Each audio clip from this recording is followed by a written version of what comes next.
평균 한 5천만 원 정도로 지원한다고 하니까 우리가 실제 필요한 부분들, 이런 부분들에 대해서 좀 더 명확하게 자세하게 적어줄 필요가 있습니다. 이 자세하게 적어줘야지만 이 정도 금액이 정말 필요해서 신청했구나 라고 이해를 하고, 그래도 조금이라도 더 사업비를 줄 수 있다는 거죠.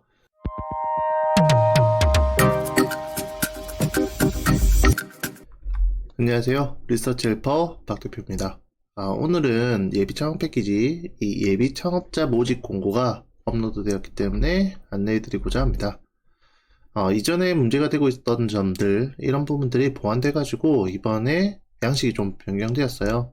이러한 부분들을 잘 확인해서 사업 신청해야 됩니다. 공고문하고 이제 사업계획서, 이거 보면서 어떻게 신청할 건지 좀 생각해 보도록 하겠습니다. 공고문 보면서 설명드리도록 할게요. 이 예비 창업 패키지, 예비 창업자 모집 공고가 이렇게 올라와 있는데, 지원 금액, 최대 1억 원까지 지원한다고 하고 있으나, 평균적으로 한 5천만 원 정도 지원해주는 게 사실이긴 합니다. 4천만 원대도 있고, 또 6천만 원대도 있을 수 있습니다. 근데 평균 금액이 대부분 한 5천만 원 정도 되고요. 그 다음에 시제품 제작, 그 다음에 외주 용역, 인건비, 그 다음에 마케팅 비용, 이런 부분들로 많이 사용하고 계세요. 그 다음에 이 자금 지원 받는 것 뿐만 아니라 창업 교육, 40시간 동안 이수를 해야 되는 이런 것들이 또 필요하고요. 멘토링 서비스가 들어가는데 전담 멘토라는 제도가 있어요. 그래서 예비 창업자들이 전담 멘토를 선택하게 되고, 전담 멘토는 예비 창업자가 사업을 잘 하고 있는지, 그 다음에 사업비 쓰는데 문제가 없는지, 이런 부분들에 대해서 계속해서 멘토링 해 주도록 되어 있습니다. 그래서 한 달에 보통 한 2번 정도 멘토링 해주기 때문에 이 전담 멘토와 잘 상의해 가면서 우리 사업 운영하시면 되게 됩니다. 협약 기간은 이제 8개월 동안 이제 운영할 텐데요. 선정 규모가 총 1200명 정도 뽑는다고 되어 있긴 합니다. 그런데 우리가 지금 신청할 분야, 일반 분야 같은 경우에는 760명 내외, 760명 많이 뽑는다라고 생각을 하실 거예요. 그런데 밑에 내용을 보게 되면 주간 기간별 보통 이제 선발 규모가 한 10명에서 20명 정도로 이제 설정한다 라고 되어 있죠. 그 중에서 청년이 60% 이상, 중장년이 40% 이내, 이렇게 되어 있어요. 이 얘기는 인원들 중에 실제 여기 맨 첫 번째 있는 강원 창조센터에서 지금 한 18명 뽑는다고 하면 무려 보통 한 10명 정도는 청년으로 뽑고, 그 다음에 8명 정도는 중장년으로 뽑는다고 볼 수 있어요. 그러면 실제 기관에 한 10명 정도밖에 안 뽑을 텐데 몇 명 정도가 신청하냐? 생각보다 많이 신청합니다. 50명이 넘어갈 때도 있고요. 그 다음에 100명이 넘어가는 경우도 있습니다. 이거는 사람들이 어디에 신청을 많이 하는지, 이거에 대해서는 사실 눈치 싸움이긴 해요. 주간 기간별 우리가 인원수를 보고 어디에 신청하는 게 좋을지, 이런 부분에 대해서는 좀 고민해 볼 필요가 있습니다. 같은 지역 내에, 그러니까 내가 갈 수 있는 곳들, 이런 부분들을 생각해 보면 대구 지역에서 대구 창조로 갈 수도 있을 거고, 아니면 학교 쪽으로 갈 수도 있을 거고, 그러다 보면 선택의 폭이 좀 여러 가지가 있을 수 있어요. 그런 경우에는 사실 이제 눈치 싸움이 되는 거죠. 이런 부분들 조금 더 고민을 해 봐야 됩니다. 그 다음에 이제 특화 분야 지원 규모인데요. 특화 분야는 저희가 여기서 핵심적으로 봐야 될 부분은 이제 이 소셜 벤처 부분하고, 그 다음에 여성, 이 부분을 봐야 됩니다. 왜냐? 100명씩 뽑기 때문에 생각보다 많이 모집하고 있어요. 그렇기 때문에 이런 부분들에 대해서는 사실 전략적으로 선택할 필요가 있습니다. 만약 내가 여성이라면 여성으로 들어갈 건지, 아니면 우리 지역에 학교로 갈 건지, 창조센터로 갈 건지, 이런 부분들을 이제 고민해 봐야 되고, 또 한 가지, 여성이면서 이 소셜 벤처 분야를 하겠다라고 하면 이 벤처기업 협회 쪽으로 가도 되고, 아니면 한국 여성 벤처 협회 쪽으로 가도 됩니다. 이런 부분들이 사실 선택의 폭이 좀 더 넓어지는 거죠.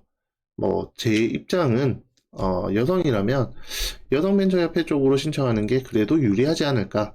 왜냐하면 기본적으로 많이 뽑기 때문에 거기서 서류 평가하는 부분들은 그래도 좀 더 쉽게 올라갈 수 있지 않을까라는 생각이 듭니다. 물론 이 소재지가 서울에 있기 때문에 각 지방에 계신 분들, 그래서 이동에 어려움이 있는 상황이 생길 수도 있기 때문에 이런 부분들 좀 고려는 해야 되겠지만, 그래도 선정의 유무를 따지자고 하면 전략적으로 생각해 볼 필요가 있다고 얘기 드리고 싶어요. 우선 공고일 기준으로, 그러니까 2월 24일 기준으로 신청자 명의의 사업자 등록한 내역이 없어야지만 신청이 가능하다는 겁니다. 폐업을 한 이력이 있을 수도 있잖아요. 그런 경우에는 지금 사업자 등록을 유지하고 있는 상태가 아니라면 예비 창업 패키지 신청할 수 있습니다. 그래서 이런 부분들, 그 다음에 신청할 때 동종업종 제품의 서비스가 아니라 다른 이종업종으로 창업할 경우에는 가능하고, 또 한 가지는 폐업 후 3년을 초과한 사람들은 또 참여가 가능합니다. 그래서 이런 부분들 확인을 좀 해주시면 좋을 것 같고요. 여기 보면 통계분류 포털을 저도 잘 이용을 하는데, 여기에 보면 우리가 어떤 산업군인지 이런 부분들이 검색을 통해서 쉽게 찾을 수 있습니다. 해설집을 보면 어떤 아이템을 가지고 어떤 사업을 영위하는지에 따라서 코드가 다 다르도록 돼 있어요. 그래서 그런 코드를 보면서 이게 이종업종인지 동종업종인지 파악할 필요가 있습니다. 그래서 우리는 이제 일반 분야로 신청할 거냐 아니면 특화 분야로 신청할 거냐 하는 부분들에 대해서 조금은 고민을 해볼 필요가 있다라는 거죠. 왜 이런 고민을 하냐면, 사실은 이제 선정이 돼야 되는데 우리가 절대평가가 아니에요. 상대평가입니다. 남들보다 조금 더 좋은 아이템이어야 한다는 거. 우리 아이템이 정말 좋긴 하지만 다른 좋은 아이템들하고 같이 경쟁한다고 하면 선정될 확률이 조금이라도 낮아지는 거니까 이런 눈치 싸움들 좀 할 필요가 있다는 거죠. 그 다음에 신청 재배 대상에 대해서는 한번 읽어볼 필요가 있고요.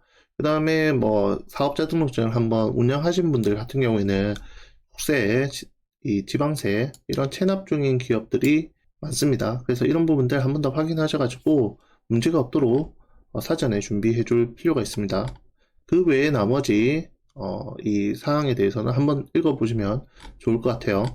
지원하는 분야인데요. 이 지원 내용에 보면 사업화 자금 지원한다고 되어 있죠.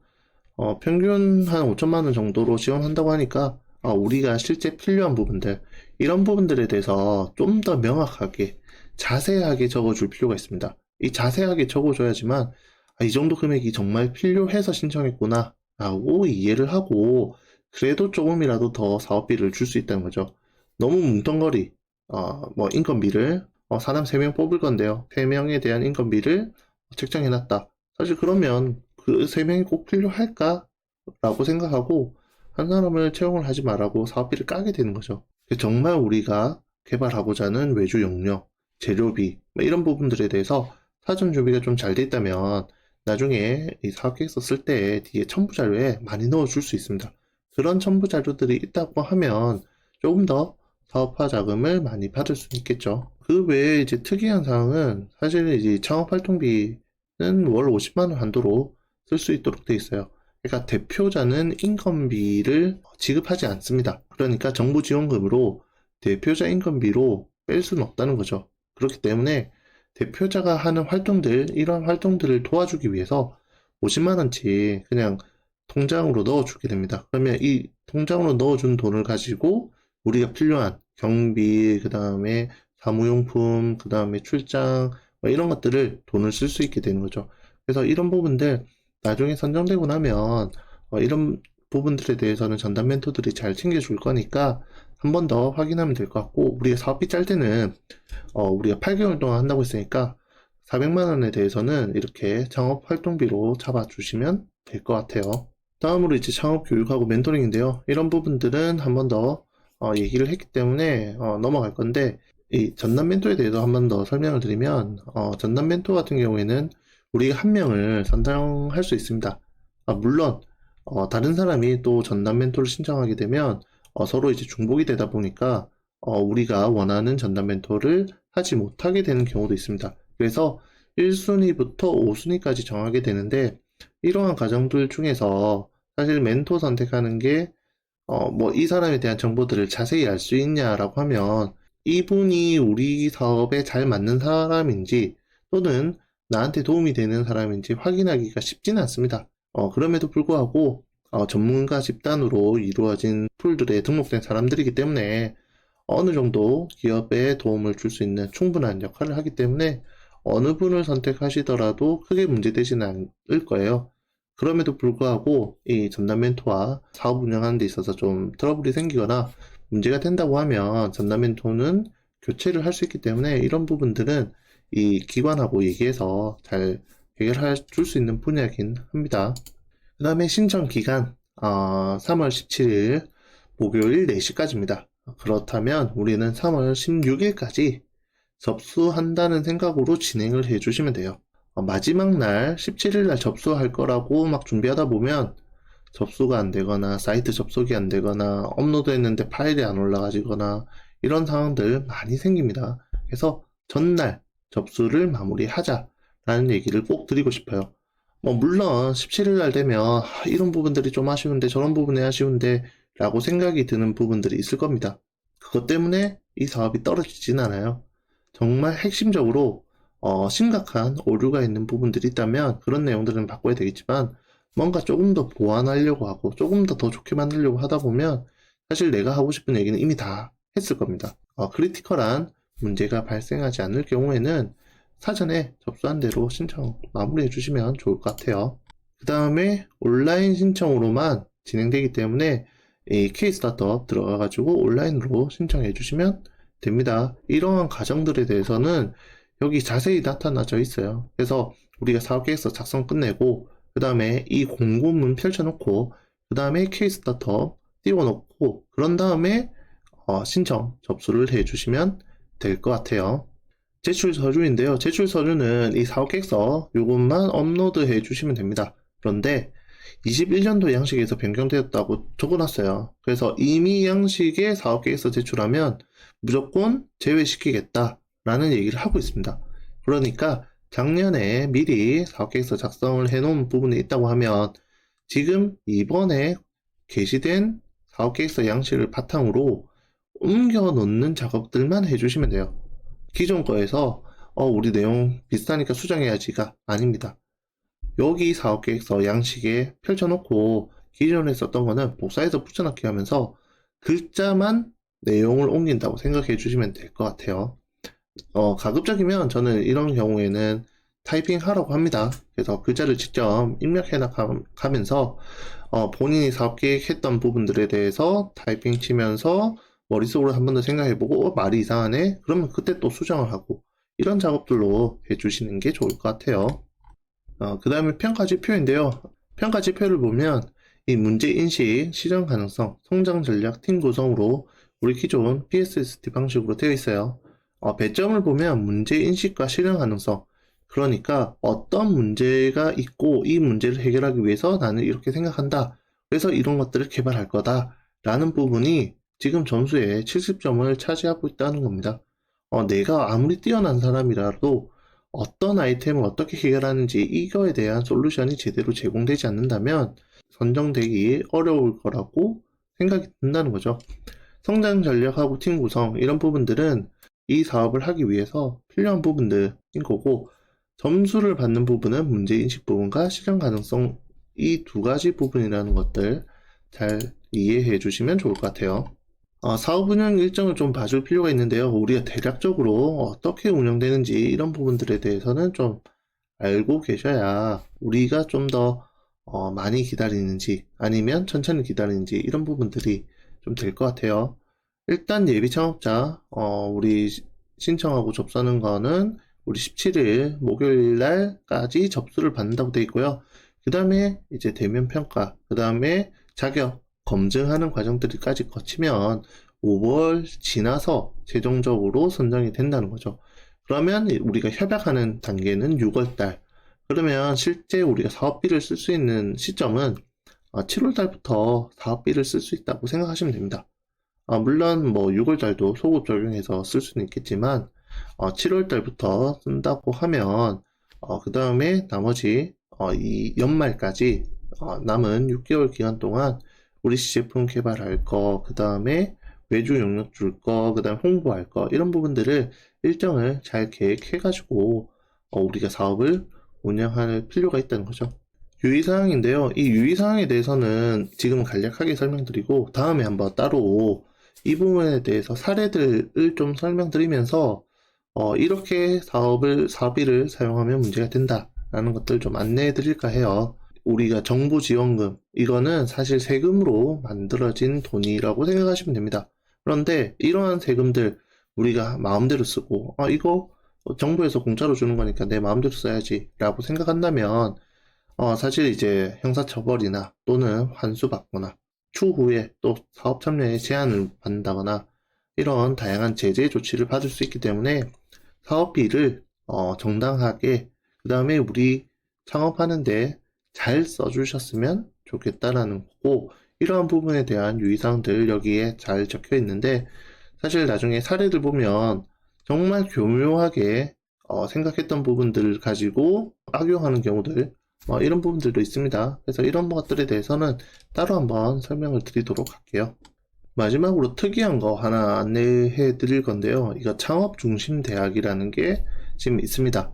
자, 올해부터 이 창업중심대학이라는 게 뭐냐면 예비창업 패키지, 그 다음에 초기창업 패키지, 그 다음에 창업도약 패키지, 이 창업 패키지 사업을 일괄적으로 모아서 운영하는 기관이라고 생각하시면 될 것 같아요. 그래서 이 창업중심대학에서 창업사업화 지원을 해주고 있습니다. 그러다 보니까 지금 우리가 예비 창업 패키지 신청하는 거는 통합적인 공고라고 보면 되고요. 그 다음에 이 이후에 이 창업 중심 대학에서 따로 또 예비 창업 패키지를 운영을 할 겁니다. 그러니까 이번 사업에 신청했는데 잘 안 됐어요. 그러면 이 이후에 신청할 수 있는 기회가 한 번 더 있을 수도 있습니다. 이 공고가 언제 나오는지 이 부분에 따라서 조금 얘기는 달라지겠지만, 이 창업 중심 대학에서 언제 공고를 낼 건지 이런 것들을 보면 지금 하고 있는 예비 창업 패키지, 그 다음에 초기 창업 패키지, 그 다음에 창업도약 패키지보다는 조금 이후에 공고가 날 것 같다라고 예상을 하고는 있습니다. 그래서 이런 부분들 잘 참고하시면 좋을 것 같은데요. 생각보다 지원하는 규모는 큽니다. 여기 보시면 예비 창업자도 일단 한 개 기관에서 40명 정도를 지원을 해 준다는 거죠. 타 기관에서 보면 보통 한 20명 내외로 이제 지원을 해주고 있는데, 그것보다는 2배 정도의 사람을 모집한다는 점에서 우리가 좀 잘 생각해 봐야 될 것 같아요. 나중에 추후에 한 번 더 기회가 있을 수 있다라는 점이 차별화된 점이고, 이러한 창업 중심 대학에서 예비 창업 패키지를 수혜받았던 기업들이 이 이후에 초기 창업 패키지로 넘어갈 때 또다시 이 창업 중심 대학의 프로그램으로 진행될 가능성이 높아지는 거죠. 왜냐하면 우리가 운영하는 시기가 다르기 때문에 이러한 트랙들, 예비 창업 패키지에서 잘 된 기업들 일부가 또 이제 초기 창업 패키지로 넘어갈 거고, 초기 창업 패키지로 넘어갔던 기업들 중에서 일부가 또 창업도약 패키지로 넘어갈 거고, 이런 식으로 흘러갈 수 있다는 거죠. 이런 부분들은 올해 좀 변경된 상황이라고 보시면 될 것 같아요. 사업계획서 보면서 설명을 드리도록 하겠습니다. 이 사업계획서 보면 항상 그래요. 이 첫 페이지 이거를 그대로 놔두시는 분들이 있습니다.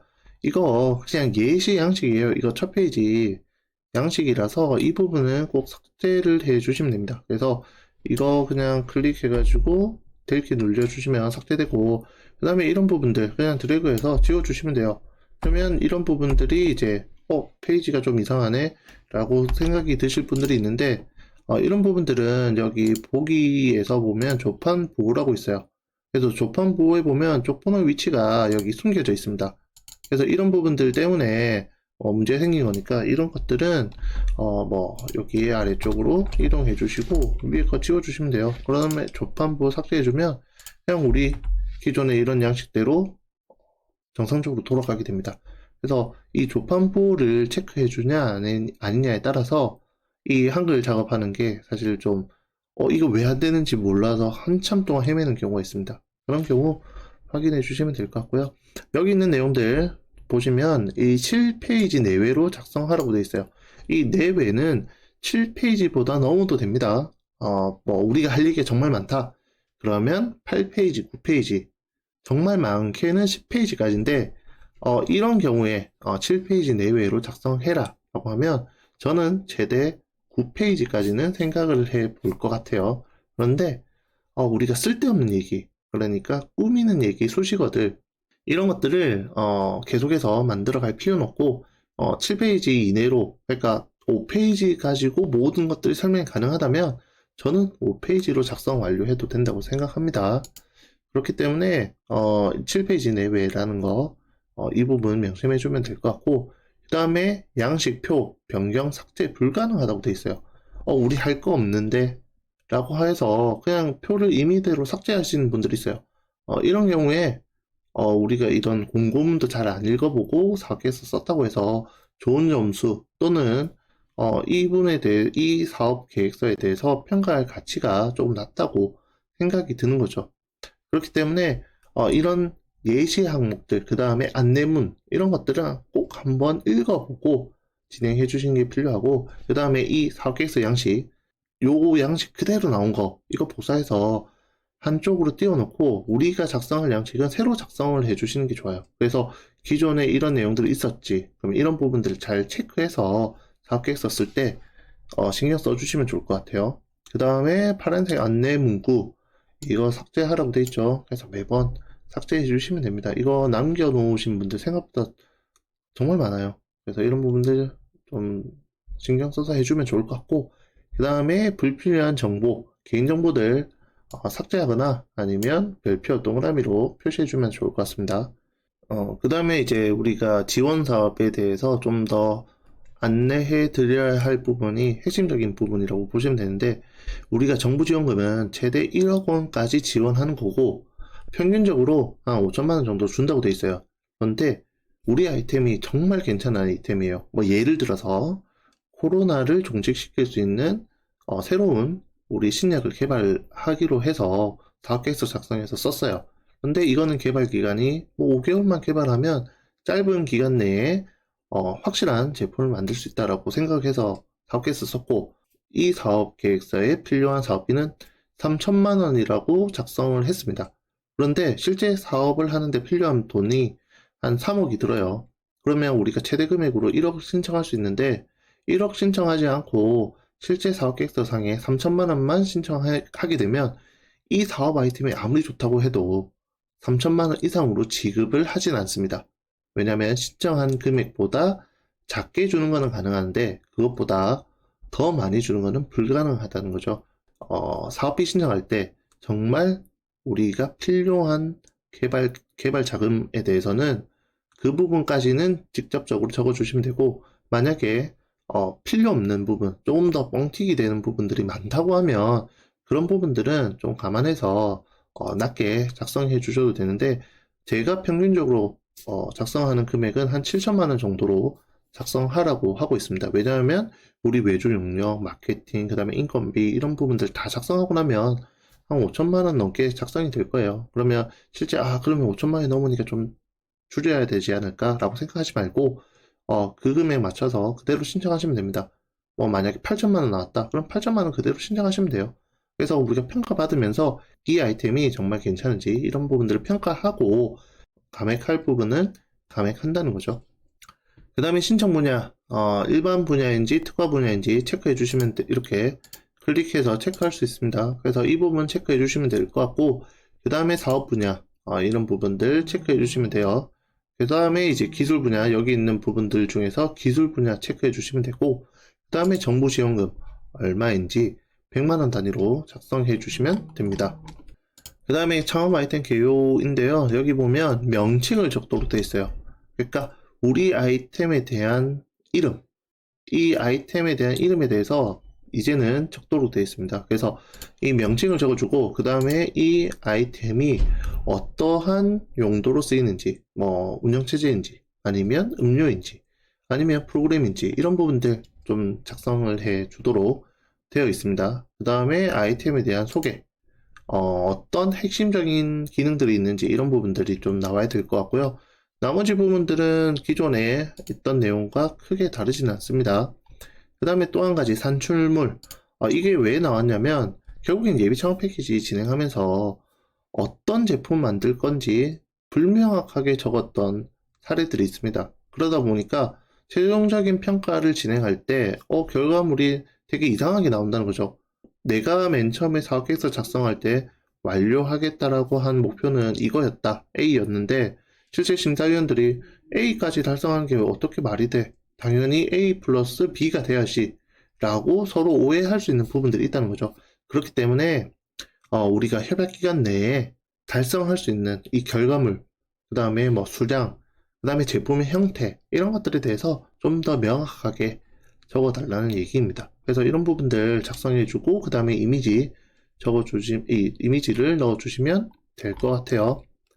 그 다음에 순서가 조금 바뀌었어요. 바뀌긴 했지만, 큰 틀에서, 바뀌었다고 보기는 좀 어렵고, 일단 첫 번째, 창업 아이템에 대한 개발 동기, 이 외적 동기에 대해서 작성하도록 되어 있고, 그 다음에 내적 동기에 대해서 적도록 되어 있습니다. 그러니까 어떤 문제가 있다. 그래서 이 문제점들을 해결해야 된다라는 게 개발 동기가 될 거고, 그 다음에 내가 왜 이 문제를 해결하고자 하는지, 그런 부분들에 대한 생각, 이런 부분들이 또 내가 했던 활동들, 그 다음에 내가 알고 있는 지식들, 그 다음에 이런 것들을 통해 가지고 하고자 하는 이런 동기들이 있을 겁니다. 그런 부분들 작성을 해주시면 될 것 같고요.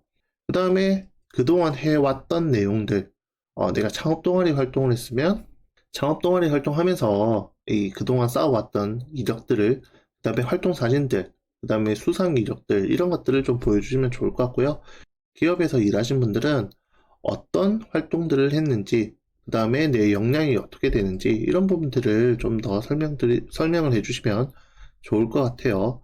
그 다음에 아이템 개발 목적, 뭐 이런 부분들은 예전에 이 사업계획서 양식하고 크게 달라진 부분은 아니기 때문에 이런 부분들이 있다라는 거고, 그 다음에 이제 목표 시장, 이런 부분들이 이제 앞으로 좀 나왔죠. 그래서 목표 시장들, 이런 부분들에 대해서 1-3에 작성해 주시면 됩니다. 그 다음에 실현 가능성, 이거에 대해서는 이제 개발 방안 준비 정도인데요. 전체적으로 우리가 협약 기간 내에 작성할 부분들이 있을 거고, 그 다음에 최종적으로 우리가 달성하고자 하는 그 목표점이 있을 겁니다. 그런 부분들에 대해서 좀 나눠서 언급을 해 주시는 게 좋을 것 같고요. 일단 우리가 협약 기간 내에 아까 앞에 요약에서 작성하게 되는 협약 기간 내에 최종 제품 또는 최종 서비스에 대해서 어떻게 구성이 될 건지 예시를 보여주자는 거죠. 그래서 그런 예시를 보여주고 이거를 어떻게 만들어 갈 거냐, 이거 매주 영역 줄 거고 이거는 내가 직접 할 거고, 이런 부분들에 대해서 좀 정리를 해 준다는 거죠. 그래서 이런 부분들이 사실 전체적인 사업 로드맵 또는 사업 추진 체계라고 하는 건데, 이런 것들을 좀 잘 적어 주시면 지원 사업들 또는 우리 아이템에 대해서 설명할 때 좀 더 상대방한테 쉽게 이해시킬 수 있습니다. 그래서 이런 작업들 해주시는 게 필요하다고 보여지네요. 그 다음에 차별화 방안인데요. 차별화 방안은 우리 앞전에 사업계획서 작성 방식에 대해서 여러 차례 안내가 됐던 부분이기 때문에 이런 부분들도 좀 넘어가고, 그 다음에 성장 전략, 우리 제품에 대한 비즈니스 모델이 뭐냐, 이 비즈니스 모델은 결국에는 우리 제품 뭐고 이 제품이 어떤 고객한테 팔려서 돈을 벌겠다. 그러니까 쉽게 말해서 비즈니스 모델은 어떻게 돈 벌 거냐 하는 부분에 대해서 작성해 달라는 겁니다. 그래서 돈 버는 방식에 대해서 좀 작성을 잘 해주시면 좋을 것 같고요. 그 다음에 그 돈 버는 방식에 대해서 어떻게 진출할 거냐, 어떻게 돈 벌 거냐 하는 부분들, 내가 직접 발로 뛰어서 사람들한테 팔 건지, 아니면 온라인 쇼핑몰 이용할 건지, 아니면 내가 하는 인맥들, 아니면 내가 하는 거래처들, 이런 것들을 활용할 건지, 이런 부분들에 대해서 좀 자세히 적어준다는 거죠. 이게 일반적인 사항들, 그러니까 저는 그냥 홍보는 인터넷으로 할 거고요, 그 다음에 유튜브 찍을 거고요, 그 다음에 인스타그램에 업로드 할 거고요, 이런 얘기를 하는 게 아닙니다. 인스타그램에 올린다고 하면 내가 지금 인스타그램을 하고 있는데 이런 부분들, 제품을 올렸을 때 이 정도의 반응이 왔었기 때문에 우리가 직접 제품 만들어서 인스타에 올리게 되면 어느 정도의 효과를 기대할 수 있다. 그래서 우리는 인스타로 홍보할 거다 라는 식으로 결론이 나오는 게 좋습니다. 그 다음에 사업 전체 로드맵, 그러니까 우리가 어떤 활동을 통해서 어떤 결과물을 내는지 그 일련의 과정들을 하나하나씩 좀 적어주자는 거죠. 저 같은 경우에는 PPT를 활용해가지고 이 전체 로드맵 흐름도를 볼 수 있도록 해주는 게 뭐 가장 좋다라고 생각해서 매번 만들어주곤 있습니다. 그 다음에 그 아래쪽에 사업 추진 일정, 그러니까 이 추진 내용과 추진 일정에 대해서 쭉 한번 표로 적어 보시면 그거에 대한 내용들을 우리가 PPT로 그림화하는 작업들, 도식화하는 작업들 하기는 좀 더 편할 거예요. 그래서 이런 과정들 한번 해 주시는 게 필요합니다. 그 다음에 협약 기간 내에 우리는 어떤 목표를 달성할 건지 이거에 대해서 또 작성해 주시는 건데, 위에 거랑 밑에 거랑 뭐가 다르냐? 위에 거는 우리가 전체적으로 만약에 우리가 앱 개발을 하나 하겠다라고 하면 앱을 만드는 전반적인 과정도 있을 겁니다. 그래서 우리 앱 만드는데 2년이 걸리는데 그 2년 중에 이번 8개월 동안은 협약 기간 내에 8개월 동안은 어떻게 만들 건지, 그 다음에 어디까지 만들어 볼 건지 하는 부분들을 정하자는 거죠. 그 다음에 이제 사업 전체적으로 2년 동안 어떻게 개발하는 그 일련의 과정들을 다 보여줘야 정말 이 앱 만드는 게 필요하구나 라고 판단을 해 줄 수 있습니다. 그래서 그런 과정들 한번 작성해 주는 페이지라고 생각하시면 될 것 같아요. 그 다음에 이제 사업비인데요. 이 사업비, 우리가 사업 추진하기 위해서 자금을 어떻게 쓸 건지, 사용되는 우리가 이제 뭐 가계부 쓴다고 생각하고 어떤 식으로 돈을 쓸 건지에 대한 부분들 먼저 정리해 줍니다. 사실 그러고 나면 이 돈 쓰는 거에 대해서는 정말 잘 적어요. 그러다 보니까 돈 나가는 부분들, 이런 부분들 다 적고 나면 이 돈을 어디서 마련할 건지, 그러면 이 돈이 어떻게 투입돼야 될 건지, 이런 부분들에 대해서 이제 고민해야 됩니다. 그런 부분들이 이제 자금 소요와 조달 계획이라고 보시면 되는데, 이런 내용들 쭉 적어 주시면 되고, 이제 사업비, 사업비 집행 계획에 대해서 필요한 부분들, 재료비, 그 다음에 마케팅비, 외주 영역비, 이런 것들을 좀 적어 주시면 좋을 것 같아요.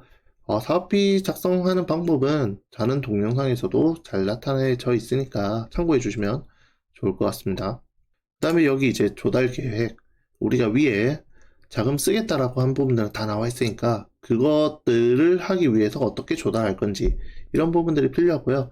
그 다음에 우리가 사업하면서 다른 분들이 무자본으로 창업하는 방법, 그 다음에 영원으로 창업하는 방법이라고 하는데, 사실 이 지원금 받으면 영원으로 작업하는 게 불가능합니다. 그래서 자기 자본이 조금 있어야 돼요. 왜냐? 우리가 부가세에 대한 부분들을 전혀 고려하고 있지 않기 때문입니다. 외주 용역을 1,000만 원 줬어요. 그러면 정부 지원금은 1,000만 원이 들어가는데 여기 1,000만 원에 대한 부가세 금액이 또 따로 발생합니다. 이 부가세 부분은 결국에는 개인이 부담해야 돼요. 이 얘기가 뭐냐면 1,000만 원짜리 외주 용역 주려면 본인이 100만 원 정도는 가지고 있어야 돼요. 그래서 우리 회사 통장에 돈이 있어야 이 외주 용역을 줄 수 있습니다. 그러면 영원으로 과연 창업을 할 수 있을까요? 그건 아니라는 거죠. 물론 창업 활동비를 받아가지고 안 쓰고 차곡차곡 모아놔서 그 돈 가지고 해결하겠다라고 할 수는 있습니다. 2달 동안 우리는 아무것도 안 하고 기다려야 되는 상황들이 생길 거고, 1,000만 원짜리 용역 주기 위해서 2개월 동안은 아무것도 못 하는 거죠. 사실 그러면 이 사업 운영하는 게 현실적으로 말이 안 되기 때문에 이 부가세 부분들, 만약에 5천만 원 받으면 한 500만 원 정도는 지금 보유하고 있어야 사업비를 다 쓸 수 있을 거예요. 그 다음에 이 외적인 부분들, 우리가 이 사업 활동을 하기 위해서 발생하는 추가적인 비용이 또 생길 거라는 거죠. 우리가 집 안에만 가만히 있으면서 사업 활동을 할 수는 없습니다. 그러다 보니까 물론 50만 원 창업 활동비를 지급해 주긴 하지만 그 외적으로 발생할 돈들이 또 있다는 거죠. 그 다음에 이제 예를 들어서 온라인으로 상품 판매를 하겠다라고 했을 때 통신 판매업 등록을 해야 되는데요. 통신 판매업 등록을 할 때도 등록 비용이 발생하게 됩니다. 그래서 이런 비용들 어디서 충당할 거냐 하는 부분들에 대한 고민이 필요하다는 거죠.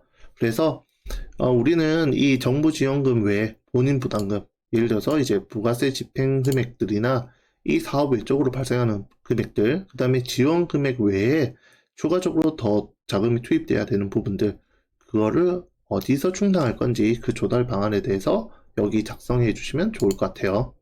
팀 구성인데요. 이 페이지에서는 대표자 현황과 그 다음에 이 대표자의 역량에 대해서 작성하도록 되어 있습니다. 이런 내용들에 대해서 그냥 표 형태로 나타내 주거나 아니면 지금 활동했던 내용들에 대해서 뭔가 그 사진이라든가 아니면 데이터라든가 이런 것들이 좀 더 첨부될 수 있으면 좋을 것 같아요. 그 다음에 팀 현황, 우리가 같이 창업할 이 팀에 대해서 좀 작성해 줄 필요가 있는데, 우리 예비 창업 패키지 할 때 팀 창업하는 것들을 저는 좀 더 추천을 드리고 있어요. 근데 팀이 너무 많으면 안 되겠죠. 왜냐하면 인건비 지급하는데 어려움이 있을 수 있기 때문에 팀 창업을 하되 한 명 정도 우리가 필요한 인원들이 있다고 하면 그 인원에 대해서 우리 팀원에 대한 역량들 자세히 적어주면 좋을 것 같고, 그 다음에 이제 업무 파트너, 우리 협력 기업들이 어떤 사람들이 있는지, 그 다음에 어떤 기업이 있는지, 그 다음에 우리 사업하는 데 있어서 우리 핵심적으로 도움이 필요한 부분들, 뭐가 있는지 이런 부분들에 대해서 적어주시면 될 것 같아요. 그 다음에 증빙 서류인데요. 우리가 이제 서류 통과하기 전에 이번에 제출해야 될 서류가 있고 그 이후에 또 제출해야 될 서류가 있습니다. 그래서 이 신청 서류, 그 다음에 가점에 대한 부분들 제출하도록 되어 있는데, 이 가점에 대한 부분은 신청할 때 제출해주고, 그 다음에 서류 통과되고 난 이후에는 신분증, 그 다음에 사실증명원, 그 다음에 창업 여부 확인서 이런 것들을 첨부해야 되는데, 서류 통과하고 나면 이 총사업자 등록 내역 이거 같은 경우에는 시간이 오래 걸립니다. 홈택스에서 이거 발급받을 수 있는데 신청하고 나면 한 3시간 이상 걸리기 때문에 보통 하루 전에 신청해 주시는 게 좋습니다.